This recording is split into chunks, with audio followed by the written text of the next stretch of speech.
आम्हाला राज्याच्या प्रमुखांच्या एक गोष्ट लक्षात आणून द्यायची, आत्ताच्या घडीला जवळपास 1,00,000 एकर क्षेत्र ह्या सगळ्या मधल्या हवामान खराब झाल्यामुळे बाधित झालेलं आहे. किती? 1,00,000 एकर. काल उपमुख्यमंत्री महोदयांनी जो मुद्दा मांडला त्याच्यामध्ये विदर्भ राहिलेला होता, त्याच्यामध्ये कोकणाचा काही पालघर सोडून बाकीचा कोकणाचा भाग राहिलेला होता, असे काही राहिलेले होते.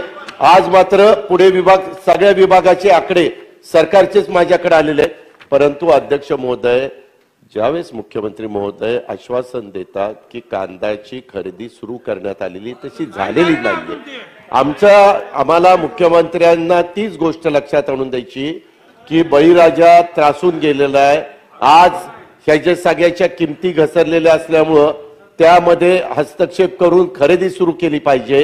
काल का कोण बोलत असताना बहुतेक शंभूराजे देसाई का कोणतरी बोललं की आम्ही हरभऱ्याची खरेदी सुरू केली. अध्यक्ष महोदय, तशी फील्डवर नाहीये परिस्थिती. खरेदी सुरू, कांद्याची खरेदी सुरू नाहीये. ठीक आहे, हरभऱ्याची विरोधी पक्षनेते लक्षात आणून द्यायचं. सन्मान्य विरोधी पक्षनेते असताना तातडीनं काही मदत त्यांना त्या ठिकाणी झाली पाहिजे. कारण त्याच्यामध्ये पीक विम्याच्या वाल्यांनी, विमा कंपन्यांनी ताबडतोब तिथं गेलं पाहिजे.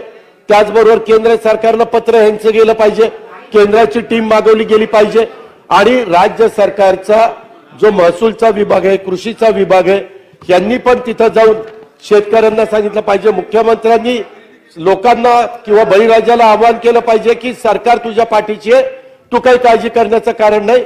परंतु इथं सांगितलं जातं, हे सांगतात नाफेडची खरेदी नाफेडची चालूच नाहीये, तेच आम्ही सांगतो तुमच्या मुख्यमंत्री महोदय. आता याच्यामध्ये मी त्या कालही परवा